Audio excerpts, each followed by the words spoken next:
I am a girl, and I'm currently 15 years old. I have been regularly babysitting since I was 12 years old. I first started out by occasionally watching children that my parents' friends had. Eventually, they referred me to another couple, and things just kind of spread from there. Soon enough, I had a pretty decent amount of people that would often call me to come babysit for them. There were even times when I had to turn jobs down because more than one person would call me on the same night. Overall, it is something that I enjoy doing, and being able to have and save up money is always a good feeling.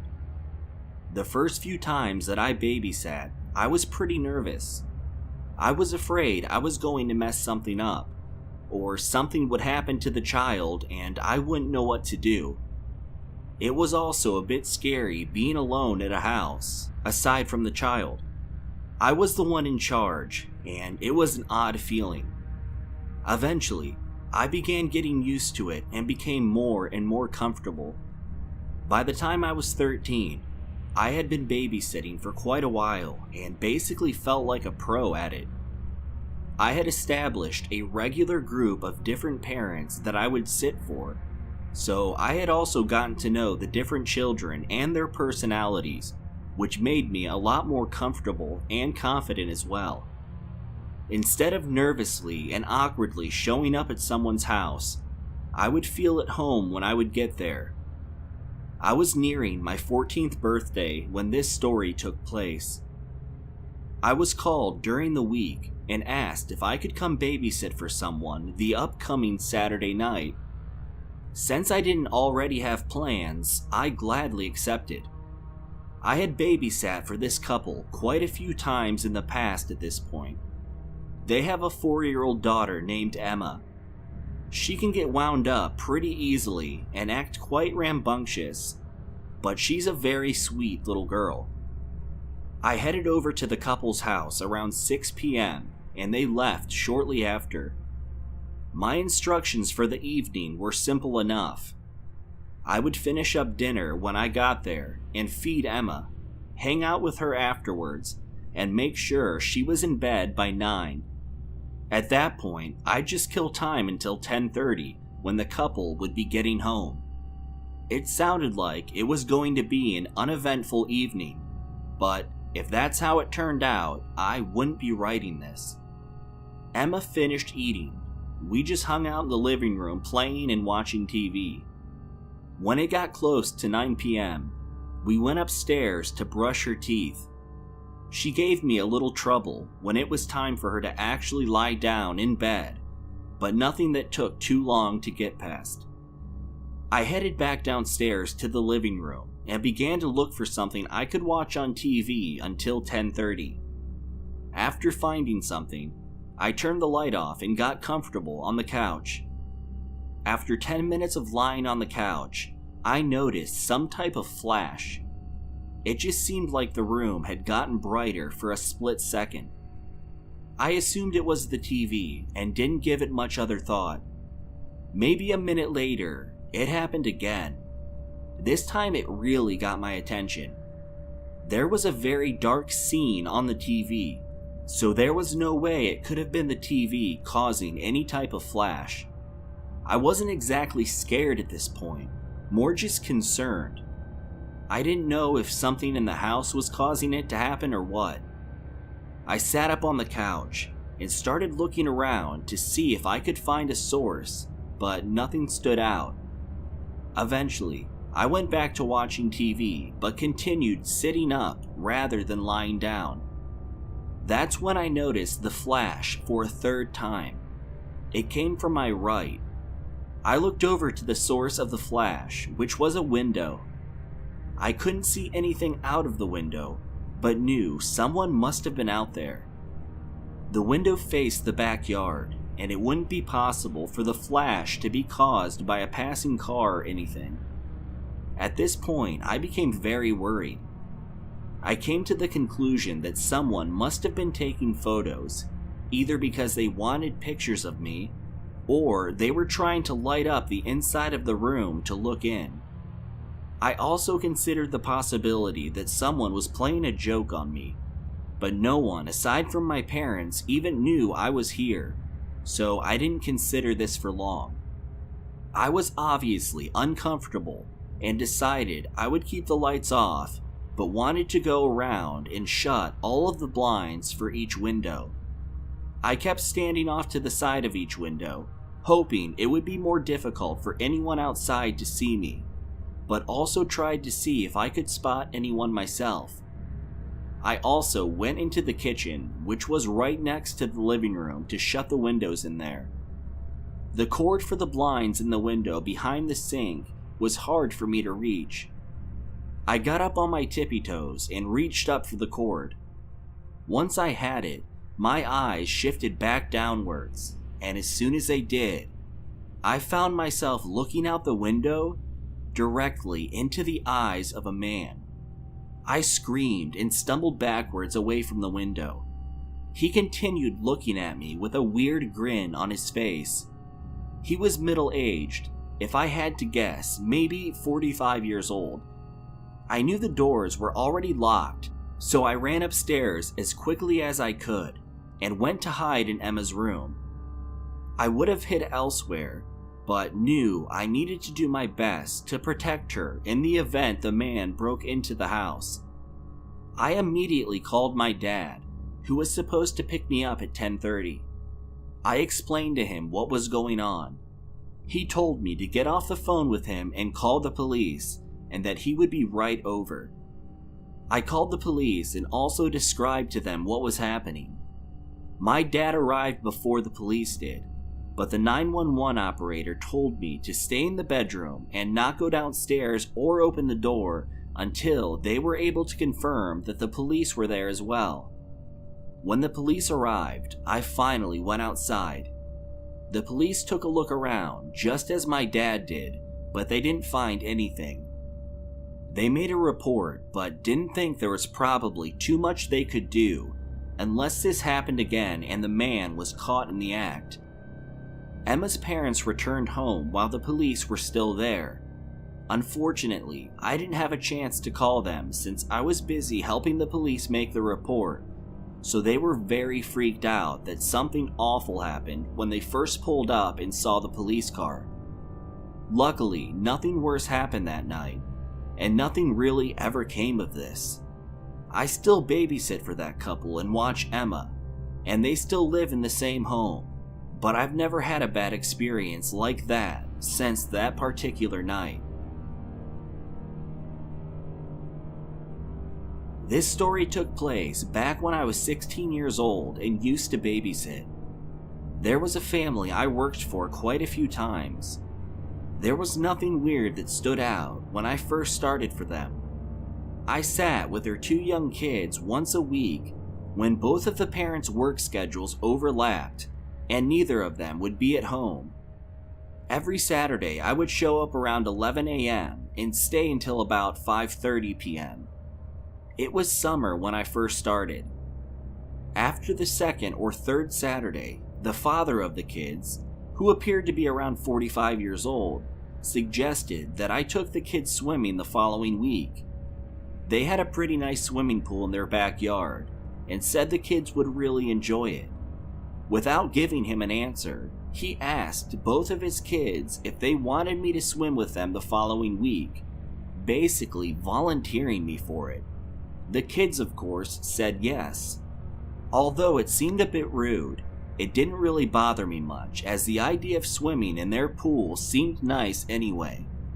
Plus, they are paying me, so if they want me to supervise their kids while they swim, I don't have an issue with it.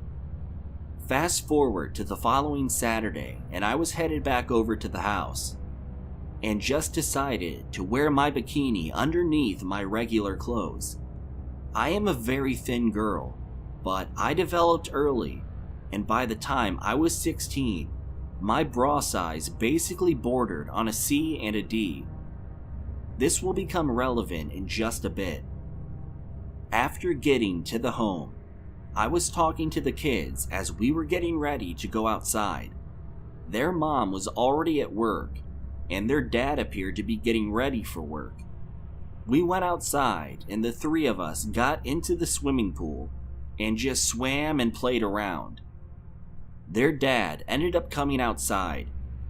I assumed he had just come to say goodbye to us, but he ended up sitting down. I noticed he had some type of drink in his hand and was not dressed in his normal work attire.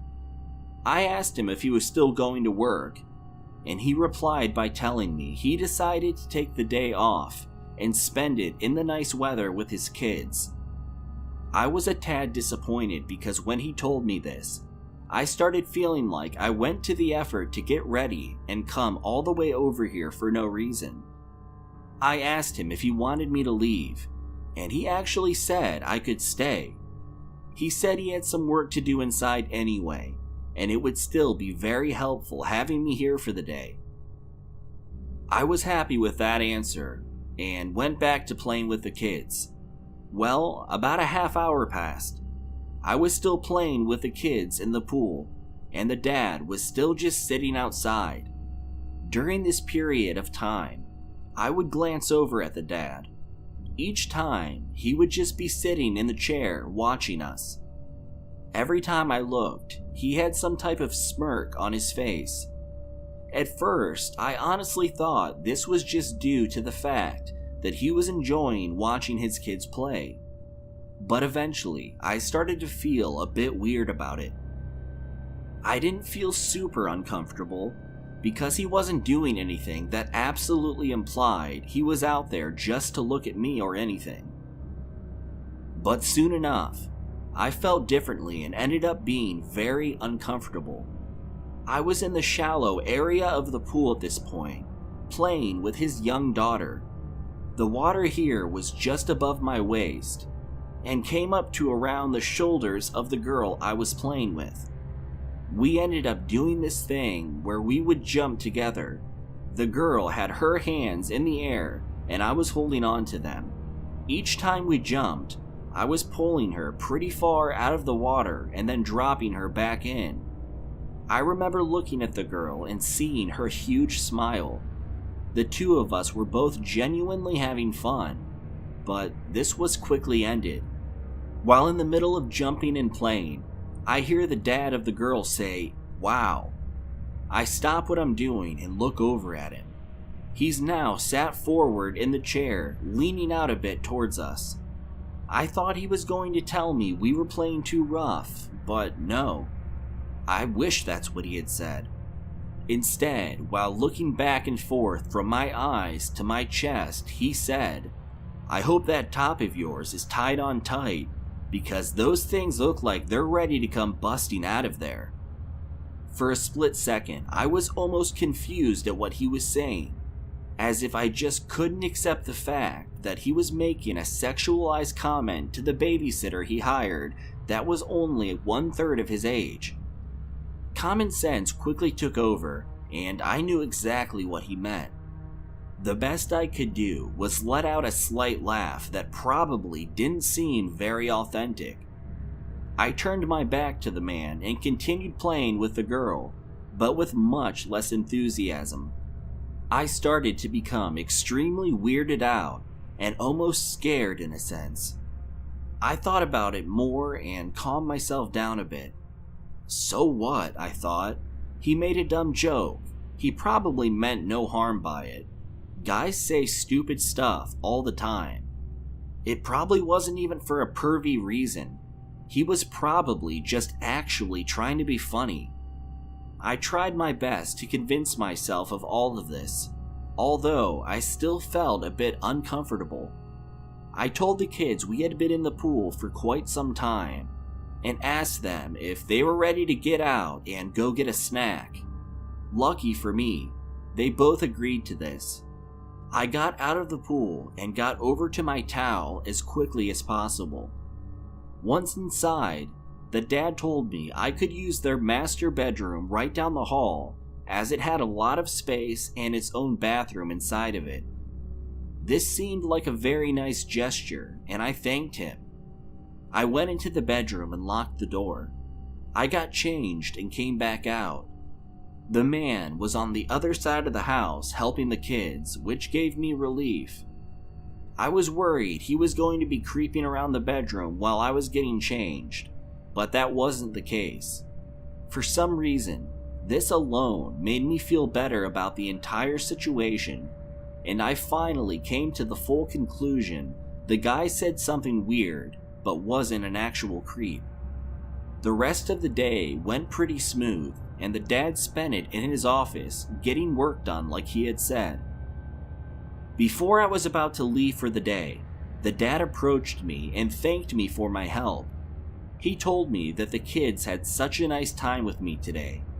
He told me they really seemed to like me and had a ton of fun with me in the pool.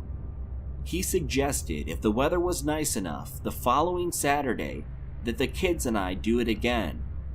I figured why not? It really was fun for the kids and I, and it made the time go by very quickly.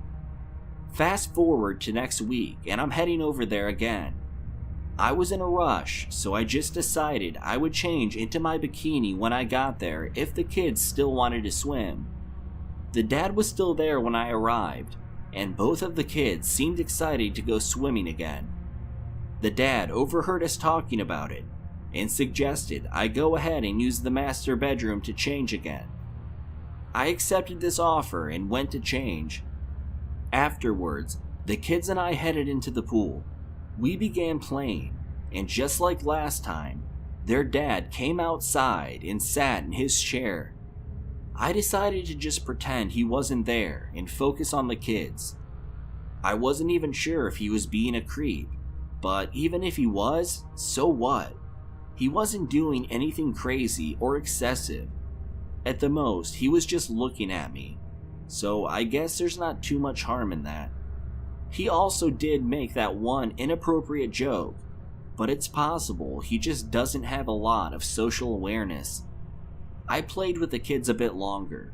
Before I knew it, their dad actually had gone back inside, which I didn't even notice until I looked over there and he was gone. I felt a bit relieved, but a few minutes later, I ended up with a bit of a knot in my stomach. The dad came back outside, but now he was shirtless, wearing only a pair of gym shorts. He sat down in the chair and opened the beer he brought outside with him. Again, I tried not paying attention to him. It was weird, but whatever. Soon enough, my attention was drawn back over to him. He called my name and said he needed a favor. I didn't know what it was, but I asked him what he needed. I was, in fact, being paid to be there, and felt a bit obligated to do something for him if he asked. He pointed over to the side of the yard, where some bushes lined up against his fence. He told me earlier in the day he was over there trimming the bushes and dropped his keys. Apparently, he tried retrieving them himself, but due to his bad back, he wasn't able to. I got out of the pool and walked over to where he was pointing. I began looking but wasn't having any luck finding them. He told me to check near the fence, so I bent over further to reach back there. He said he doesn't remember the exact spot he dropped them in, and that I should look all over the entire area. It was at this point that I realized my situation. With my backside facing him, I was bent over and stretching to reach around this entire area. And not only that, I was doing all of it in my bikini. I really wanted to stop what I was doing, but didn't want to make the situation awkward. I turned around to ask him if he was sure this is where he dropped his keys, and soon became even more uncomfortable.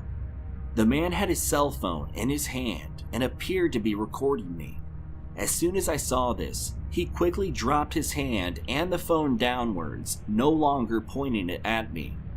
I asked him if he was recording me, and he responded telling me no, that he was holding it weird because it was hard to see due to the sun. I didn't believe him, but there wasn't really anything I could do. I couldn't demand that he gave me his phone to let me look through it.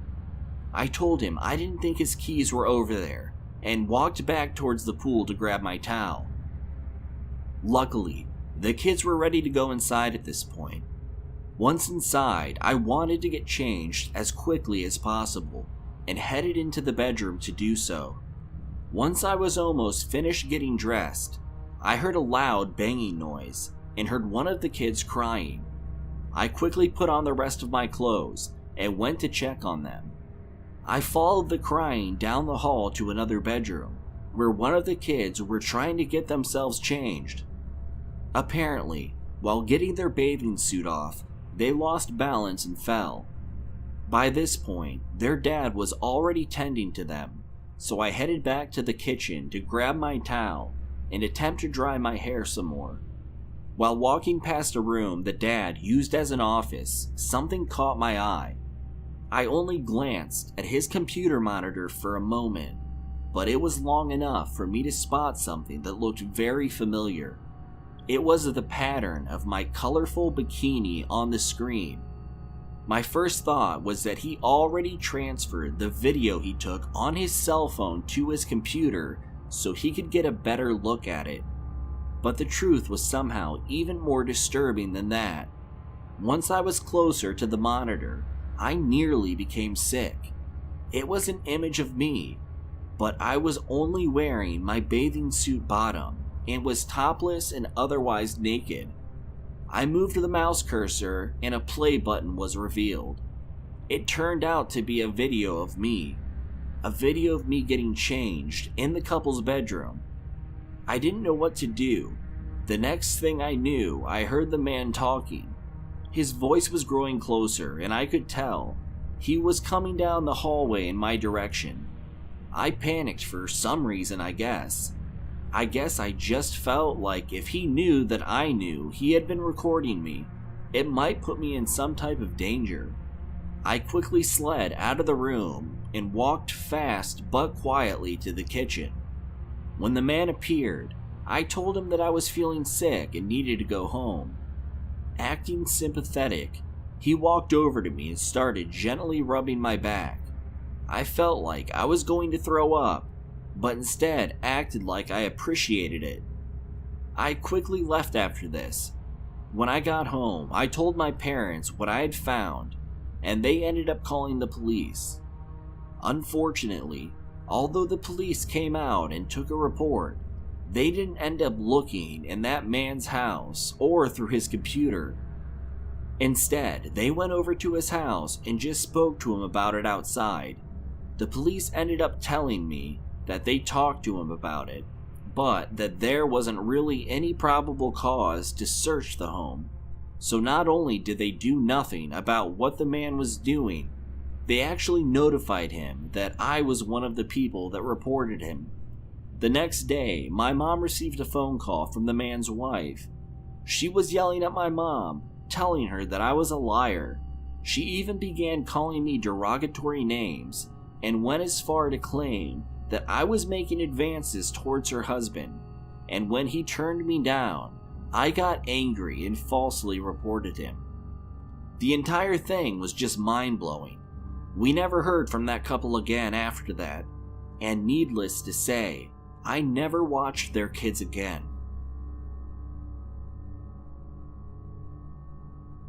I've babysat a total of 1 time in my life.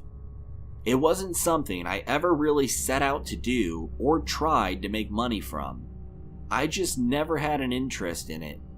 I'm currently 20 years old, and this is what happened to me when I was 18. My best friend was one of those girls that got pregnant while in high school. When we were 18 and graduated high school, she got a job working full-time. It paid pretty well, but it required her to work overnight. Usually, she would have her parents watch her daughter for her when she was at work. But on this particular night, her parents were unable to do so. She asked me if I would be able to come over to her place and stay the night with her daughter until she got home from work, and I happily agreed. Although I am generally not too fond of kids, I really developed a love for her daughter.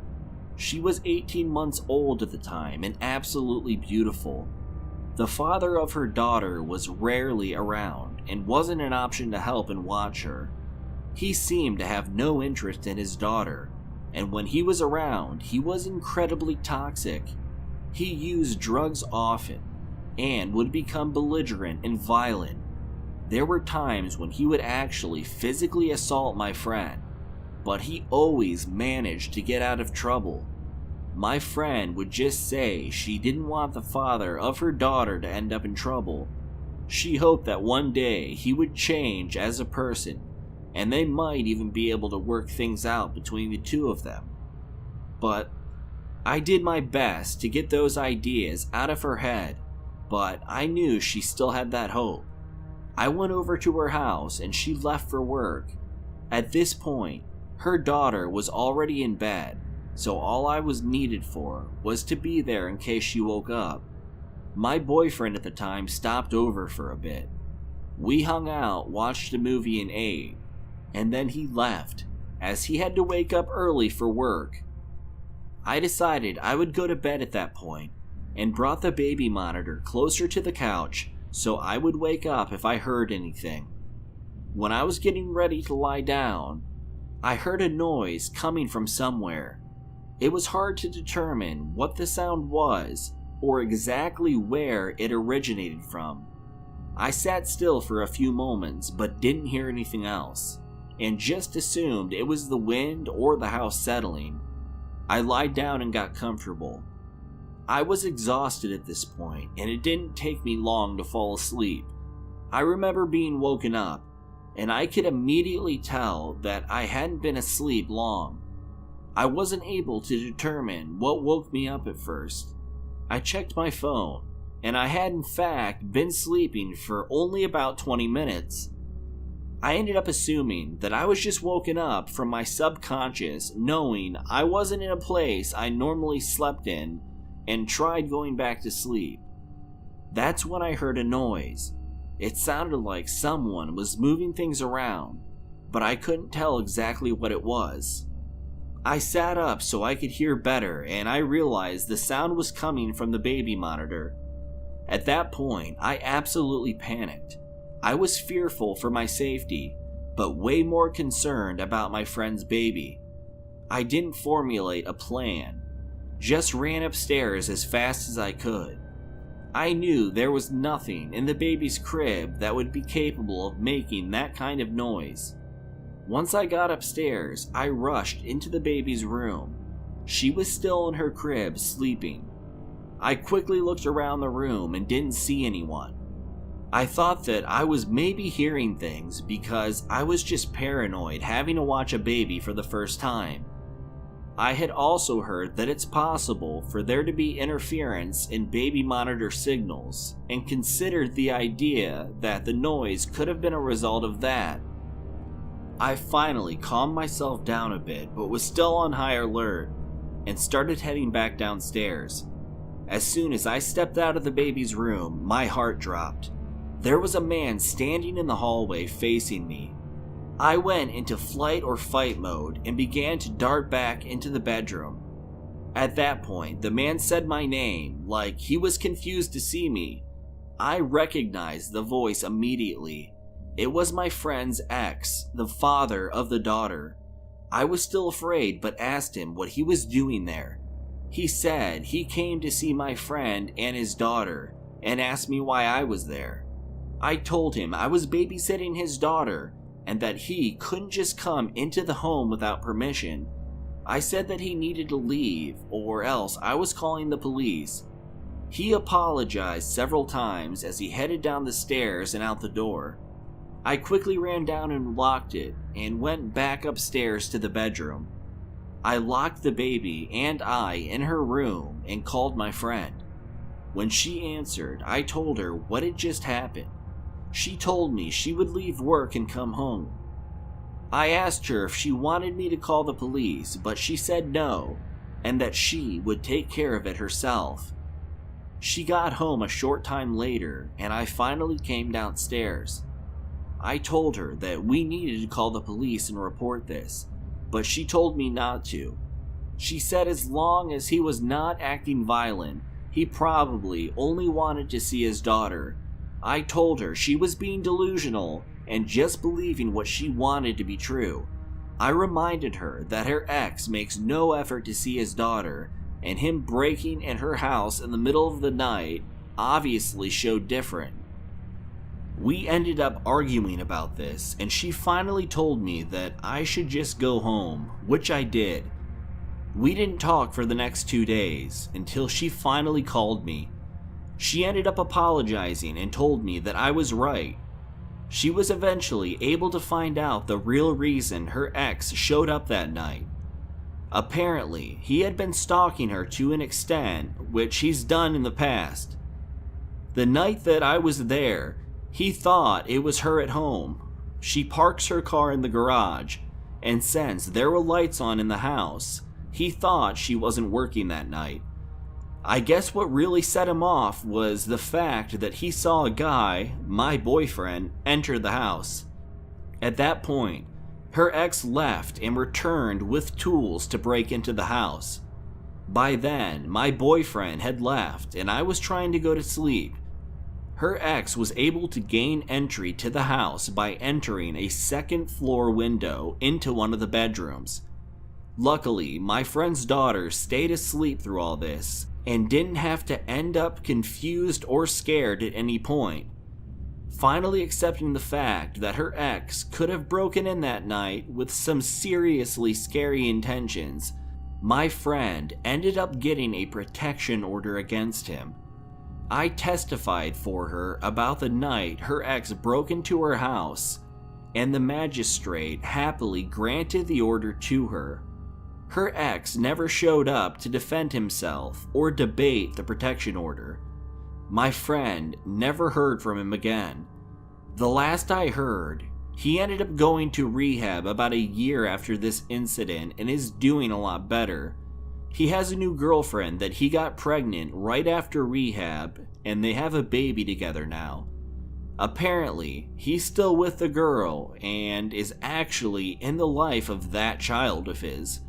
I know this hurts my friend even more, but that guy just isn't good news, and she's better off with him not around.